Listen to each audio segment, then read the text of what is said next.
بسم اللہ الرحمن الرحیم۔ شروع اللہ کا نام لے کر جو بڑا مہربان نہایت رحم والا ہے۔ الف لام میم۔ اس میں کچھ شک نہیں کہ اس کتاب کا نازل کیا جانا تمام جہانوں کے پروردگار کی طرف سے ہے۔ کیا یہ لوگ یہ کہتے ہیں کہ پیغمبر نے اس کو از خود بنا لیا ہے؟ نہیں، بلکہ وہ تمہارے پروردگار کی طرف سے برحق ہے، تاکہ تم ان لوگوں کو ہدایت کرو جن کے پاس تم سے پہلے کوئی ہدایت کرنے والا نہیں آیا، تاکہ یہ رستے پر چلے۔ اللہ ہی تو ہے جس نے آسمانوں اور زمین کو اور جو چیزیں ان دونوں میں ہیں سب کو 6 دن میں پیدا کیا، پھر عرش پر جلوہ افروز ہوا۔ اس کے سوا تمہارا نہ کوئی دوست ہے اور نہ سفارش کرنے والا۔ کیا تم نصیحت حاصل نہیں کرتے؟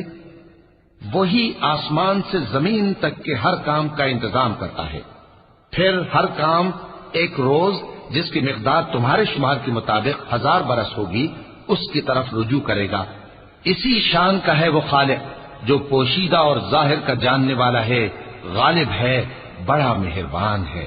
وہی جس نے ہر چیز کو بہت اچھی طرح بنایا، یعنی اس کو پیدا کیا اور انسان کی پیدائش کو مٹی سے شروع کیا، پھر اس کی نسل ایک قسم کے خلاصے سے یعنی حقیر پانی سے بنائی، پھر اس کو درست کیا، پھر اس میں اپنی طرف سے روح پھونکی اور تمہارے کان اور آنکھیں اور دل بنائے، مگر تم بہت کم شکر کرتے ہو۔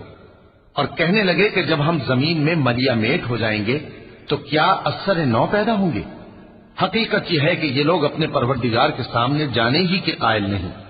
کہہ دو کہ موت کا فرشتہ جو تم پر مقرر کیا گیا ہے تمہاری روحیں قبض کر لیتا ہے، پھر تم اپنے پروردگار کی طرف لوٹائے جاؤ گے، اور تم تعجب کرو جب دیکھو کہ گناہگار اپنے پروردگار کے سامنے سر جھکائے ہوں گے اور کہیں گے کہ اے ہمارے پروردگار، ہم نے دیکھ لیا اور سن لیا، تو ہم کو دنیا میں واپس بھیج دے کہ نیک عمل کرے، بے شک ہم یقین کرنے والے ہیں۔ اور اگر ہم چاہتے تو ہر شخص کو ہدایت دے دیتے، لیکن میری طرف سے یہ بات قرار پا چکی ہے کہ میں دوزخ کو جنوں اور انسانوں سب سے بھر دوں گا۔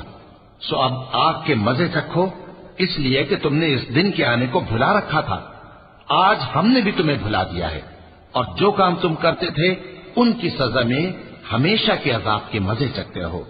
ہماری آیتوں پر تو وہی لوگ ایمان لاتے ہیں کہ جب ان کو ان کے ذریعے نصیحت کی جاتی ہے تو سجدے میں گر پڑتے اور اپنے پروردگار کی تعریف کے ساتھ تسبیح کرتے ہیں اور غرور نہیں کرتے۔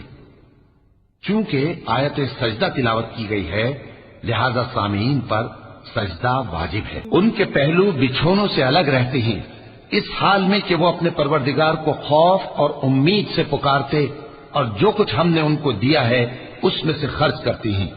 سو کوئی شخص نہیں جانتا کہ ان کے لیے کیسی آنکھوں کی ٹھنڈک چھپا کر رکھی گئی ہے، یہ ان اعمال کا صلہ ہے جو وہ کرتے تھے۔ بھلا جو مومن ہو وہ اس شخص کی طرح ہو سکتا ہے جو نافرمان ہو؟ دونوں برابر نہیں ہو سکتے۔ جو لوگ ایمان لائے اور نیک عمل کرتے رہے ان کے رہنے کے لیے باغ ہے، یہ مہمانی ان کاموں کی جزا ہے جو وہ کرتے تھے، اور جنہوں نے نافرمانی کی ان کے رہنے کے لیے دوزخ ہے۔